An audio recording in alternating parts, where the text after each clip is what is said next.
So here in Welspun, our philosophy is that we have seen all those, the performance management systems, goal setting, this, that. But frankly, we believe that it is not any system which helps us get the performance.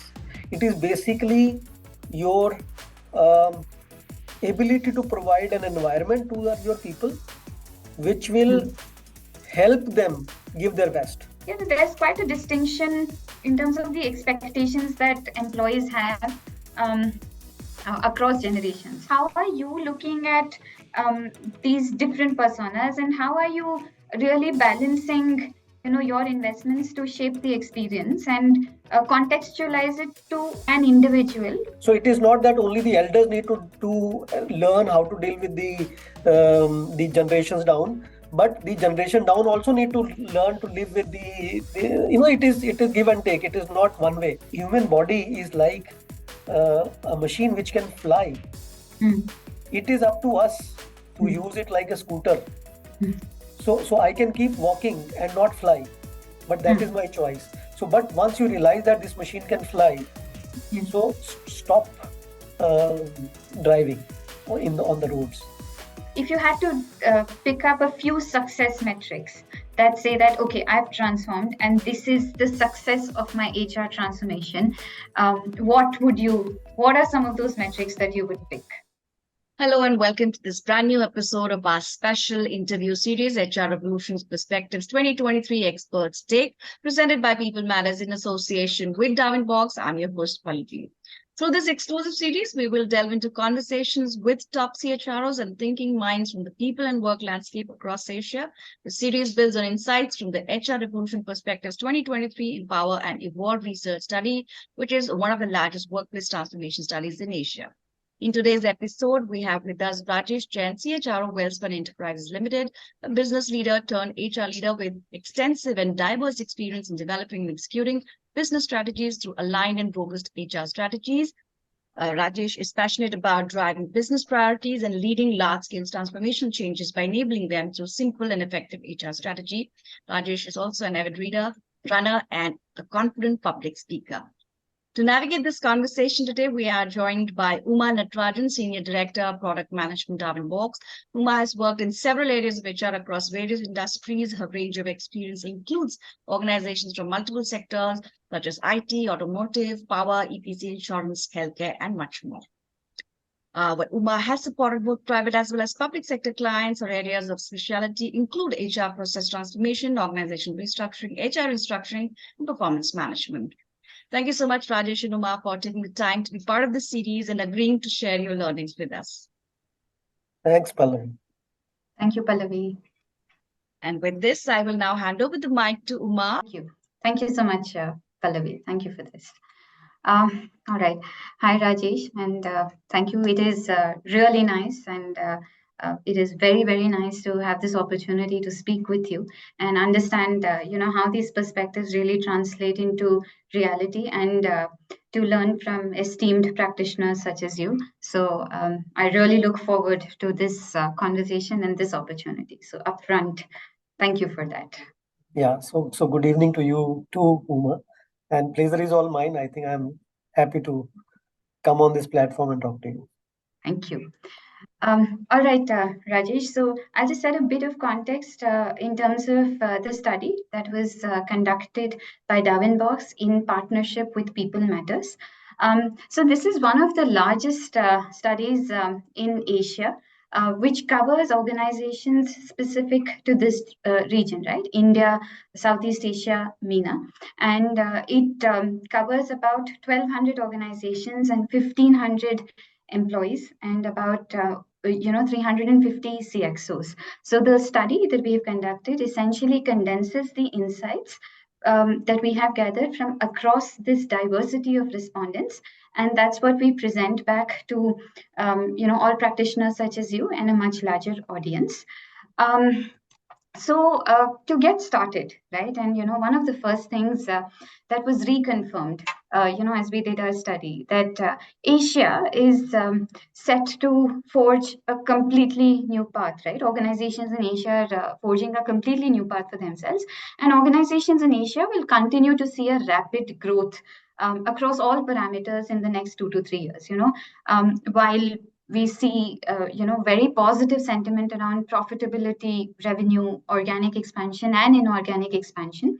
I think one conundrum we have seen is between productivity, headcount, and growth. And that essential balance between keeping your headcount optimal yet driving aggressive growth targets. The other interesting thing that we have definitely seen is an increase in the focus on ESG across this region, right? So I think these were some of our findings from the study. So I'd love to understand, in your own context, how are these growth trends translating for you in your industry, and how are you experiencing these trends? Great. So I think I've gone through the study and the paper you've shared with me. So so I think mostly our industry, our organization is also aligned with the findings. So there are no surprises. I would rather say there are very few surprises. Obviously there are. So therefore the growth is eminent, and we are Welspun World is a conglomerate. We have multiple businesses, and not only in one or two, but we are seeing the growth. The future is full of growth in every vertical, right? So therefore, if we have to actually harness or the grow with the industry growth, or grow with the current country's GDP, I think it is very eminent, very prominent intervention which is done through the HR, right? So therefore, when I look at the opportunity, which is the growth, both in terms of revenue and profitability, first and foremost things which as a growth driver, which as a CHRO, which I look at the area, is to identify the skills and competency gaps.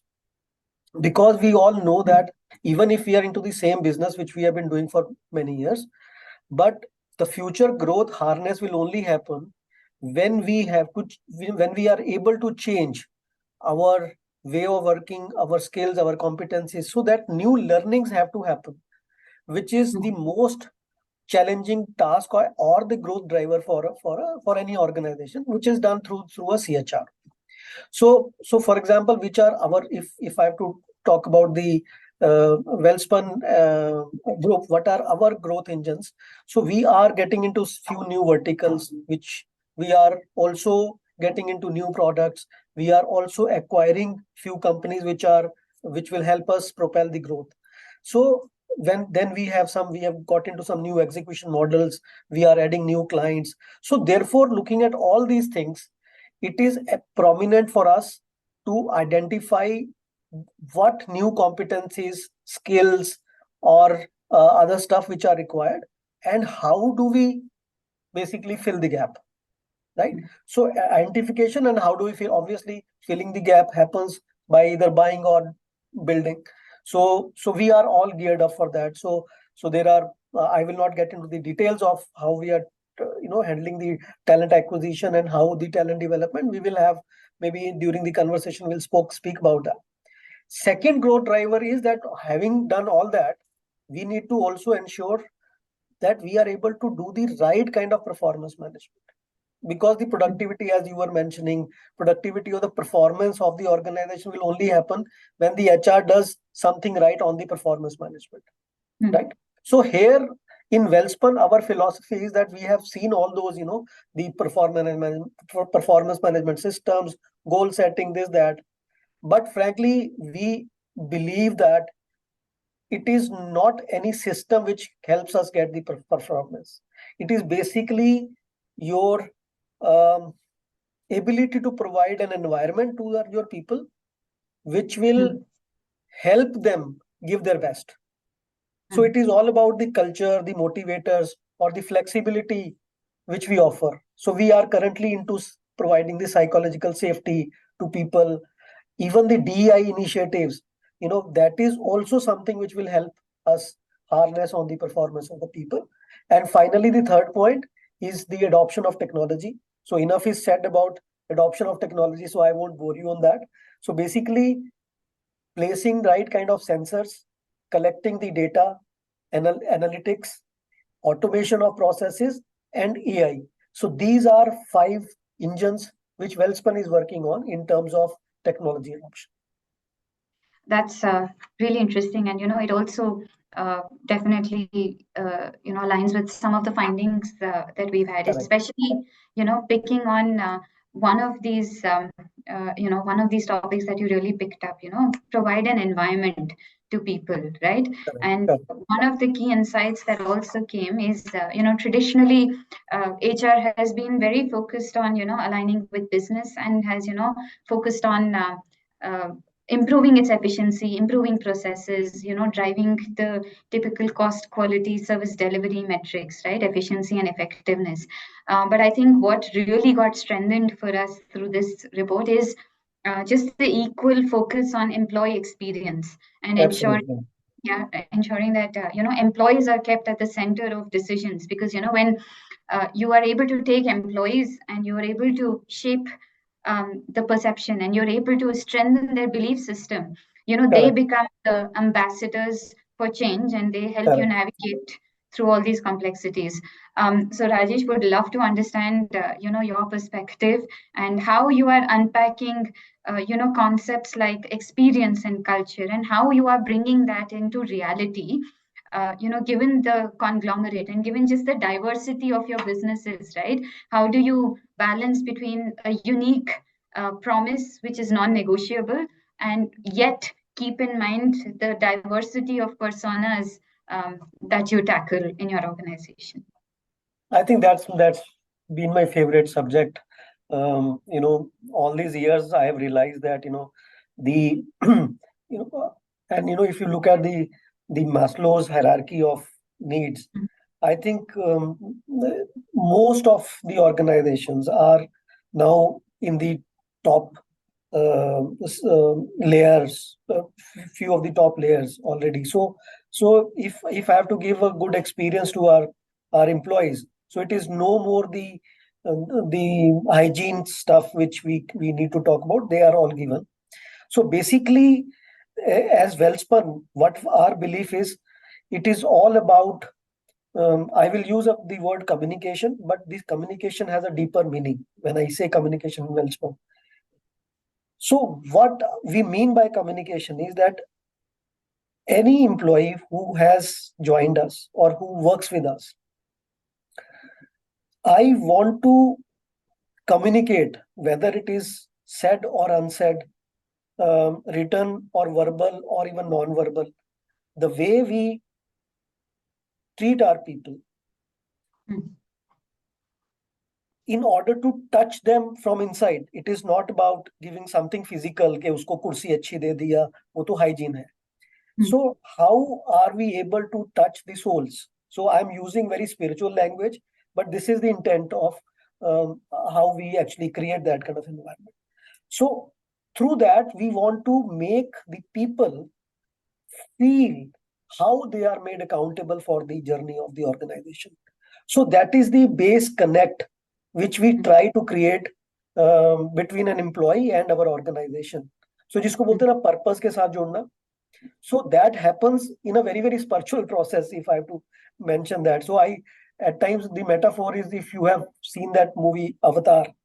Yes. So when the rider is riding their horse or whatever, you call them that animal. So they connect the threads, and those threads are seamlessly connected, which means that your two bodies are actually connected. So like that, we want that whatever purpose the organization has, that purpose has to be very smoothly transferred in terms of accountabilities to the people who join us. So then there is no difference, So we become one. So the moment you become one, the person will start driving the experiences on its own. So once thereafter, the role of the organization or the role of the HR becomes that you empower them. So that will happen through our policy. So we ensure that the policies help them get empowered. So once they are empowered, then initially you have to handhold support. So just to give an example, when a CEO joins, a new CEO joins our organization, what I do as an personally is I shadow him for about a month. It's not one day induction or some PowerPoint or something. No, nothing.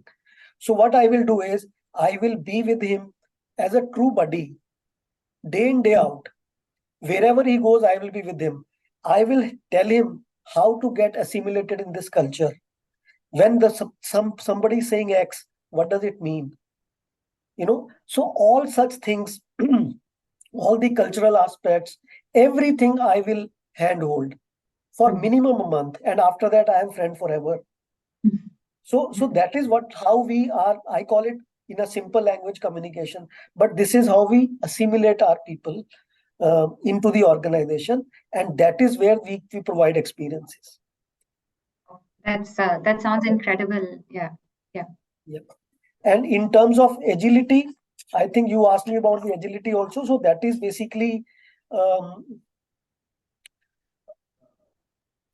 so there are 3-4 things. One is obviously adoption of technology provides a lot of agility. We have a shared services which runs across the group. So that shared services, their prime job is to convert all the manual processes into the robotic processes, right? So a lot of processes which otherwise I would have been, my people would have been typing and creating something, some operational things I keep doing. So most of them we have tried to convert into a robotic processes. So once those things happen, so as an individual, my role becomes little enhanced. So therefore, my job is to take decisions and help organization become agile. So in that, then we have all the framework required, okay, so that there are controls also, and then decision making also. So those authority schedules, everything is not only there, but they are very regularly reviewed as well. So this way we try to ensure that we give the right kind of experience to people. At the same time, we maintain the agility in the organization. Yeah, and going back to what you said about experience, I think I really liked the perspective, right? You're looking at them. You use the word spiritual, but you're looking at them as human, right? As people who are just beyond, traditionally FTEs or resources. You're recognizing them for their humanness, and the other thing you talked about, was also the shared purpose, and that's also one of the findings, right, that we have in terms of some of the top expectations that candidates and employees have. They want to share a shared purpose with the organization, right, which is just beyond monetary benefits and what they see accruing to them. They're like, what are you committed to as an organization, and how am I aligning with a larger sense of purpose? So very, very, it's actually gratifying to see that you're experiencing that, and you're also looking at employees that way. So that's incredible. But Rajesh, just to follow up on this experience part, especially given that it's a conglomerate, right? And when we looked at the expectations that employees, I mean, especially across generations, right?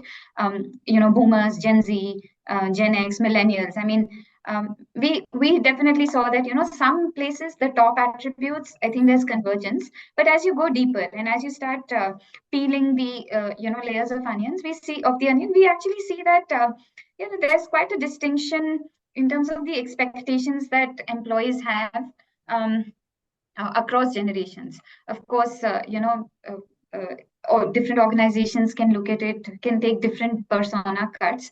So I just love to understand from you, how are you looking at these different personas, and how are you really balancing, your investments to shape the experience and contextualize it to an individual to really celebrate them as, individual human beings. So I'd just love to understand your perspective there. No, I think the the point which you have picked up is real, you know. So when I purposely I said this is real because first of all it is important that as an organization we become aware that this is a reality. So we are dealing with different generations altogether. So therefore, many a times the organization simply ignore the fact that there are different people in the room, right? So first prime thing is to realize and be aware that the differences exist, right? So that is uh, I don't say that we have it came from day one that we were all aware people. No. So we had our shared share of difficulties in ensuring or in actually recognizing this as an um, point of discussion, something which we want to deal with. So that has happened. Fortunately, as an organization, right from chairman till the last leg, we have realized that this is something which we all need to deal with. So it is not that only the elders need to learn how to deal with the generations down, but the generation down also need to learn to live with it is give and take. It is not one way. So that is the second realization which an organization we've had and communicated, right? So having done so we all know that I'll not give you a very, very long thing, but I'll give you an example because all the policies and practices which are existing in my company, fortunately, unfortunately, वो तो किसी और ही generation ने लिखी हैं, right? So therefore, it is unfair for us to assume that they will be applicable or every generation will find them suitable or convenient. So what we do is we create forums wherein we gather those youngsters and then tell them to appreciate or criticize those policies. Say what would you like it to be? If you don't like it, what would you like it to be? So those are the questions to be asked. So we gather such feedback, inputs, and then we are again the system is flexible, that we know that because there are different people in the room, and if we have to take care of them in terms of equity and inclusiveness, we need to listen to them, and then we are very happy. We have many policies based on this thing, and not only the generations but even the diversity point of view. So whether it is gender, whether it is LGBTQ, whether it is physical ability, etc., etc. So we try. I mean, we have not reached there, but the only thing I am proud of is that we have been able to create awareness of the differences which exist in the organization, and slowly we are progressing to bring in that equity and inclusion. Yeah, very interesting. And the approach that you speak about also resonates with the expectations that we uncover through our study, right? Empowerment of employees and managers. So by involving them in the process of co-creation, you're actually empowering them, and you're really opening up the channels of listening to them and taking that feedback and acknowledging the differences, and you're extending this to different diversity groups, and you're really cutting that up by people's physical space, people's lifestyle choices across generations. So very interesting to hear about this.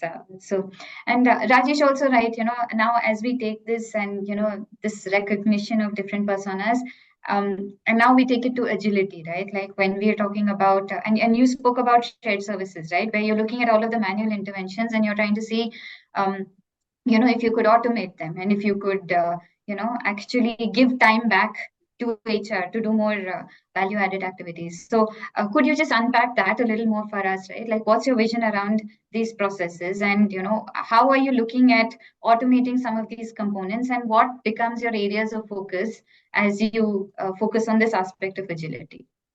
Great. So you see, here I draw the example from the when I started working in the age when there were no computers on the desks. So we used to do everything with pen and pencil, pen and paper, right? So, and then the computers came, and then we started doing certain things with the help of the computer, right? And to cutting the long story short, so today we are in the age of AI, generative AI, and then there are a lot of things which can now be done, which otherwise would have taken months and years to do, which can happen in few hours or day. So, so what is happening basically? What is happening is that um, my as an individual, um, our role is becoming more um, closer to what human can deliver, right? So I at times give example that earlier when we were apes, so we used to use our hands also to walk, right? And when as soon as we actually evolved, so hands were freed to do stuff which now we created computers, we created or whatnot, all these kind of. So therefore humans are meant to do much bigger things than what we even today are doing. So therefore, with that metaphor and that analogy, what we are doing is we have decided that there are certain level of roles or the jobs which are transactional and semi-judgmental. Okay. We have classified or categorized the jobs into three categories: judgmental, semi-judgmental, and operational, or transactional or operational. So anything which is semi-judgmental, we will use AI. Anything which is operational, we will use robotics. Right? Robotics can be mechanical or non-mechanical also. Right? So therefore, these two jobs, we will not be doing in next 5 years. We will stop doing anything as humans which is not judgmental. We will only add values in terms of taking decisions, creating and developing, right? So therefore that is where we are moving in terms of adopting the technology, and then moving my human capital to the roles and to such things which they are meant to. So if you, I mean, one very renowned guru uh, told us that there is a human body is like a machine which can fly. It is up to us to use it like a scooter. So I can keep walking and not fly, but that is my choice. So but once you realize that this machine can fly, so stop uh, driving on the roads. Awesome. And I think, very interesting. And how I translate that analogy is basically HR is essentially becoming an enabler to unlock the full potential of talent, Yes. within the organization, Yes. right? They are Yes. enabling employees to realize their full potential. Correct. And, given that a lot of the aspects which are, which can be automated, and where you can use robotics, I think you're taking that away from Yes. them, and you're unlocking that time. But this is very interesting, Rajesh, where you said semi-judgmental and judgmental, right? And it's Yes. very interesting to hear that. So could you just talk a little more about how you have categorized between semi-judgmental and judgmental areas? How are you defining that in your parlance, and how is HR ensuring that the judgments that are reached, and you've also talked about diversity, right? You've also talked Correct. about fairness. So, can you unpack that a little more for us, and how are you looking at that? Great. So I'll ask these questions one by one. So you asked me the difference between semi-judgmental and judgmental, right? Yeah. So I'll explain it with an example. Mm. Okay. Okay. Say for Okay. example, I am taking a test of somebody to be recruited, Hmm. right? Okay. So then that test, the answers to those questions can be templatized, and I can compare those answers and say whether this is right or wrong, or maybe out of 100, how many marks this person scored, right? This is semi-judgmental because with little effort, I can automate it. Because there is a stencil, no? Every question has some right or wrong answer. So then if the machine is capable of comparing with the standard template and with the whatever answer the person has given. So therefore I will identify even those places where the person is taking judgment, but that judgment can be automated because there is a template or there is a stencil towards it. Compare करने के लिए कुछ tangible चीज अगर है तो वो same ही judgemental होता है. Okay. All right. But judgemental is something कि मैंने I have interviewed the person, we have seen the test results, whether it is psychometric test or a functional test. So we have met the person, and then I have some doubts because what how much assessment can a person do other than few things which you do on paper, or then there are cognitive things, you met that person, what kind of vibes you get, and all those things. So here when the judgment is on something which is intangible, right, where maybe I will decide, okay, I like this, I don't like this, I am not sure about this, and if I am not sure about this, let me take a second opinion of talk to somebody who has worked with this person in the past, etc. So all such things where there are judgments I am making in an intangible environment, and then I am deciding some actions to actually take a decision which will change every time. So this is something which I cannot. I may in the future, but today, maybe I will. So those are the judgmental areas where I want to keep my human capital engaged. Yeah, Right. and I think I can extend this to performance management also, right? Like your Absolutely. metrics your system can tell you the metrics. Yeah. Correct. So if you look at the performance scorecards, so we keep saying no, make it objective, so that the machine can also give you rating. No, that is very small part of it. Yeah. So Uma, what happens is, so we are from the school of thoughts that a paper of scorecard is a very small part of employees' performance assessment, right? So okay, so that part maybe we can make it semi-judgmental. Somebody else, I mean, the machines can judge it because SAP से उसकी performance का data आ गया और उसको 10 में से 5-6 number 10 number जो मिलने थे मिल गए. But the person has worked with you for the whole year. What was your experience with that person? What is other people's experience? So that is something which is intangible. That is something which is very tacit. Yeah. So that is the part of performance assessment which as humans we want to do, not that scorecard assessment. That वो तो machine भी कर लेगा. Yeah. Awesome. No, very interesting. And it's very nice. It's very interesting to see how you are interplaying both the human capability and the machine capability, and you are combining the two to deliver maximum value to the employee, right? Like what is the truth is rendered by the machine, but what is contextual? What is the contextual Absolutely. is then brought forth by your HR partners who understand the dynamism in the situation. So that is very interesting. Yeah. So Rajesh, now just taking this note forward, right? Like that there's the human force and there's the technology. So you also picked up a theme which was adoption, right? Technology adoption.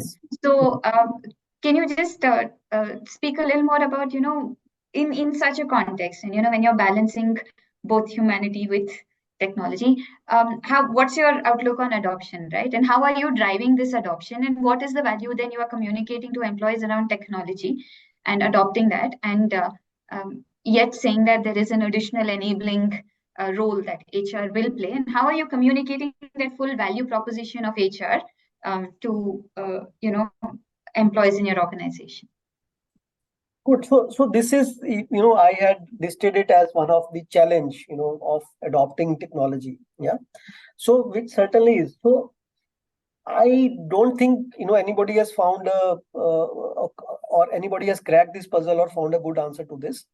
But we are trying, right? So when we, as Welspun, we are trying. So we do couple of things.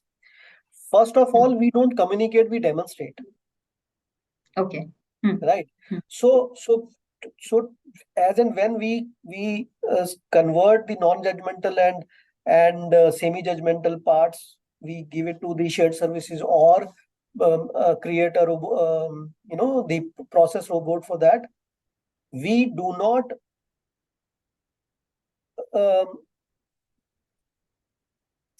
tell them theoretically in beginning के हम लोग ये process को ले जाएंगे, उसके बाद हम आपको कुछ अच्छा देंगे, don't worry. No, we don't do that. What we do is we first engage with people that if it is given to you as a choice, आप ये routine transactional काम करना चाहोगे या कुछ और करोगे? Okay. Right. So I remember I did that in the shared services center itself in Ahmedabad. So I had this one. We were to transfer most of the accounts processes to the shared services. So I had that conversation. I myself had that conversation in a room in Ahmedabad where our shared services have, with almost 30 accountants. And my question was, initially when they entered the room, they were all scared. क्योंकि ये उनको किसी ने कुछ बताया नहीं था कि क्या होने वाला क्या नहीं होगा. So therefore what I asked them is that as a qualified professionals in accounts, finance or whatever they have done, what would they like to do, whether they want to do those ledger entries or something else. So then slowly people started opening up. So people who were initially afraid and they were thinking that maybe my roles will not get truncated or my role may not even exist, they started coming up. It took us 3-4 hours when everybody opened up and we made it round robin so that everybody contributes. We made out a list of things which they wished to do, not what they were doing initially. Right. So from their wish list, we told them you pick. So you have said that you want to do 20 things. You may not be able to do all 20 because there is a time limit. So you tell me the top 10 things which you want to do. So they only identified those top 10 things. Then we compared it with what we want these people to do. Let me tell you, it was not 100% accurate, but it was not off, maybe max 20%. So then we intervened and said, okay, you will do this, but not this, something else. Which was again some discussion and an agreement. So what happened from next day onward, we said that this is your role now. So instead of just communicating and उनको थोड़ा सा theoretically चीजें बताने की बजाय, we demonstrated that tomorrow onwards your job has gone up from this place to this place. So that become easier. Yeah, interesting. So I think you're taking that you are trying to shift the mindset of employees and you're taking a very coaching approach. So instead of telling them, Absolutely. So you're surfacing that from them so that they feel really empowered about and they feel that they are the ones who have come up with this and they are automatically committed to achieving that. So adoption is a byproduct of this process. So I purposely didn't want to use that word of coaching, but I think you said it exactly the same approach. Yeah, no, very interesting, and I think that's what you're putting that. I mean, it's a little deviant from your traditional top-down communication where we go and communicate to employees saying that, hey, we're doing ABCD for you, but you're making that process of realization of benefits very natural by shifting the mindset. So very interesting. Absolutely. Yeah. Very interesting approach. So great. All right. So Rajesh, now that we've unpacked so many concepts around agility, experience, and how you're doing this, what is your view around HR transformation? Like if you were to drive that transformation, and I'm sure you've driven a lot of HR transformation, um, as of today's date and age, what would the impetus or the thrust of HR transformation be on, and what would you focus on? Yeah, so actually the list is very long, Okay. and that is my challenge. So there are, if I go around, if I see, if I meet, when I meet my managing director, I meet my chairman, and then they want thousands of things to happen. So therefore my challenge is to prioritize, so that is where I stuck. I get stuck because and everything sounds a priority and critical, right from, as I mentioned, that obviously in जैसे वो HR cost को manage करना, I think a lot of time back we have stopped looking at all those things. So my core purpose is to actually do something transformational, which obviously the objective is to actually catch on to the business growth and the profitability. So uske liye I have not yet made my 1 to 3 list, but tentatively what I am going to do is, one is for sure on the, I need to, that is also something very judgmental, where I need to forecast the competencies and skills which will be required in future. Right. So that is something which I am trying to forecast to start with. And then once I forecast, obviously I will take views from few other people so that I don't go wrong there. I will go wrong, I think 30-40% to मैं गलत करूंगा, लेकिन not more than that. So once I identified that, then I will compare it with my current inventory and see how I can build that. So that is one, right? Second is, once this happens, see the other thing which we discussed earlier also, very important part, and we have used hundreds of different tools so far as HR or as business fraternity, is on the performance management. Right? So once you know that this is, so that is one machinery will start working on building those competencies, etc. So that is one. Second is, can I crack this code of performance management? Frankly speaking, I have used best of the performance management systems. I have, I mean, to say in short, but I don't think any of them work in terms of performance enhancement. They may be good process workflows, but performance enhancement का code किसी ने अभी तक crack किया नहीं है. So that is my second priority, that I want to crack that code. The closest, so I am currently into again a mode wherein I am doing a lot of research and trying to learn from my experience and other experience. An agile balance scorecard seems to be a good answer. Balance scorecard was a fad in the years, I think 2000 to 2010, when then people have started forgetting it. So the Kaplan made a very good point. But if I actually add the agility or dynamism in that, because Kaplan said that once in a year aap banao balance scorecard. But if I can have the flexibility of reviewing it and pivoting it maybe once a month, but still live with the concept of balancing in that scorecard, balancing of the all kinds of KPIs. I think that is something which I think will crack this puzzle, but I'm not sure as yet. I'm working on it. So this is the second thing which is on performance management. And third part is technology. I have some ideas. Okay, I have spoken to people. I have been attending a lot of conferences trying to understand this code. I remember 3-4 years back, maybe more actually. I think it is about, I was in Shrey at that point in time. I used to attend a lot of tech conferences just to understand कि ये चीज क्या है. Although I'm an electronics engineer, but वो technology को adopt application कैसे करनी है वो मुझे समझ नहीं आता.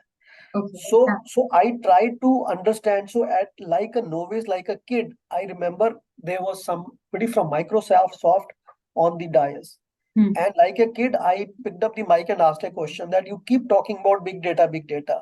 I work in an organization as an HR head, which has 5,000 people. But I have no data other than the employee data. So where do you bring that data from? तो मैं data, I keep hearing data analytics करो, big data ये वो, पर कैसे करूं मैं उसको? So then she told me one thing that data first of all, forget about data analytics, start collecting data, right? So install sensors and start collecting data. So उस समय मुझे समझ नहीं आया था, but slowly I learned it hard. But I have learned it now that data collection is important. So धीरे धीरे हमने सीखा, data collection सीख लिया, data analysis सीख लिया, some applications हमने सीख ली. But frankly speaking, सबसे बड़ा bottleneck in technology adoption मैं खुद ही हूँ, because I have certain vision, but I'm not sure whether that vision is the vision or not. So therefore, in technology adoption, first the leadership has to has a vision, which will be again futuristic and at least 60% accurate than what you are doing today.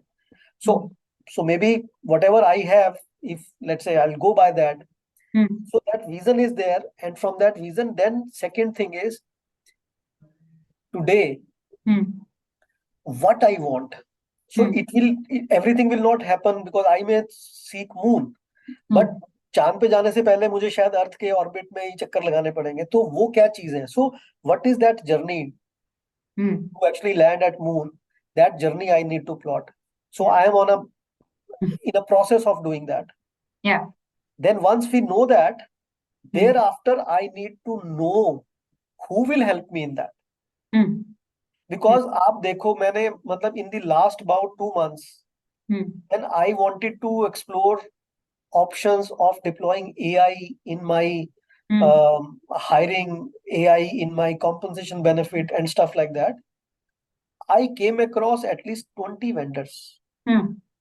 And like a kid, I explored all of them. कोई भी मेरे को बोलता था, मैं बोलता था ठीक है, मुझे समझाओ, because I thought maybe I will learn something, or maybe अगर अच्छा हुआ तो adopt करेंगे.